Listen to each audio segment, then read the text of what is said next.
Today we're looking at the IND560 for the Crandalls, and in this case we're going to be using pre-stored targets, and you can put into up to 25 ID targets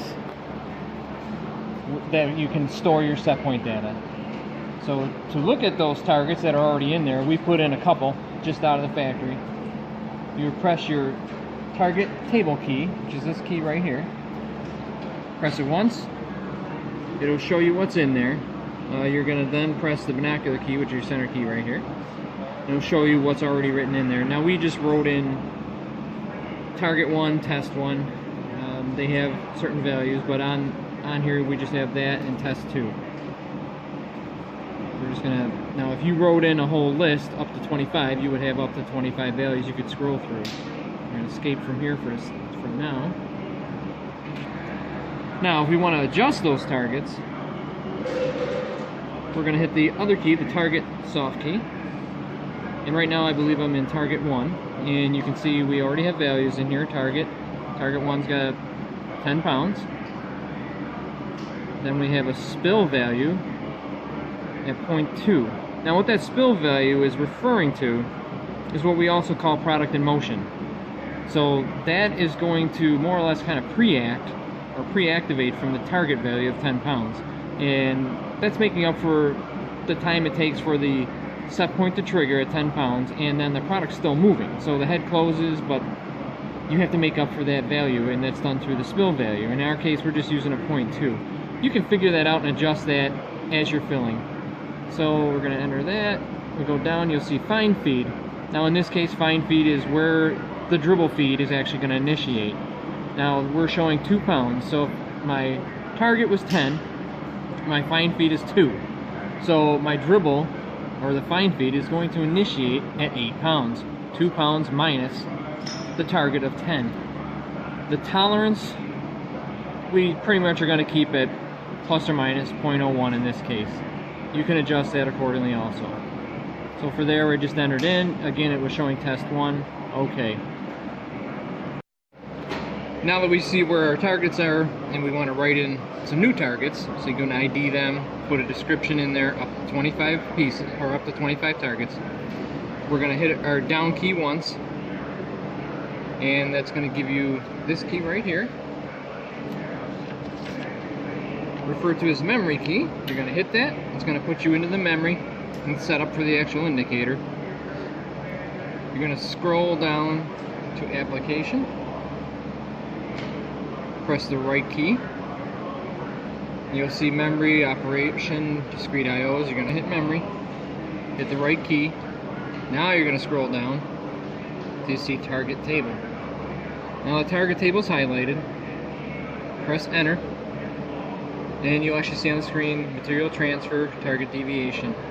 Now to get in there and rewrite or write more targets, you're going to hit this key right here with the little magnifying glass. And you're also going to hit the binocular key.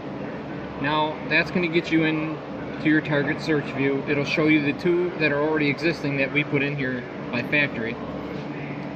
And we're going to write a new one. Now again, you're going to be able to write up to 25 of these, but you're going to hit this key, which is the insert key, and you can actually go in and identify your targets. So if you press enter, that'll give you that line right there, and you can press, and we're going to punch in number 3. So I'm just going to go 3. I believe it's going to apply a 0 in front of that automatically. Now I'm going to apply a target. For this case, we'll put in 15. So we're going to put in 15 pounds. You can go further by 0.01 or whatever, but we're just using 15. Press enter. Press enter again. Now it's going to show you tolerance. Typically we're just using 0.01. So you're going to go minus 0.01, enter, plus 0.01, enter. Now it also shows spill. Now for spill in this case, I'm going to put 0.2. Now what that spill refers to is what we also call product in motion. So that's really is talking about from the time that the target of 15 pounds in this case is given. It actually takes a small amount of time for that signal to go to the filling head to tell it to shut. Now when that head shuts, there's still product moving. that is actually going to be a little bit of an overfill. So in this case, the spill is 0.2. That's a good place to start. You might find that where it could be 0.3, it could be 0.4, it could be 0.1. You're going to adjust that accordingly after you find out how it's filling. So in this case, we're just using 0.2. So I press enter. Now it shows fine feed.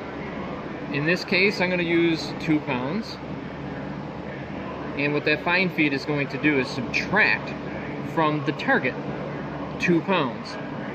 And that will actually initiate the dribble feed, or the fine feed as they refer to it, 2 pounds less than the target.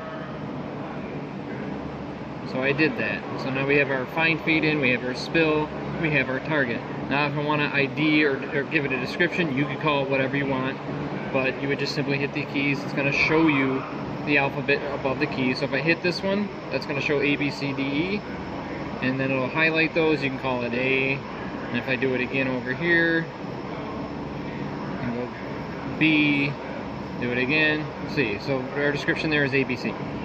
So enter. Everything looks good. Okay. So now there's my description. For the third target is ABC. The other ones were test 1, test 2. Now we have ABC. So you would simply identify that the way you want to. Put in your target. Put in your spill. And put in your last one for dribble full, which they refer to as fine feed.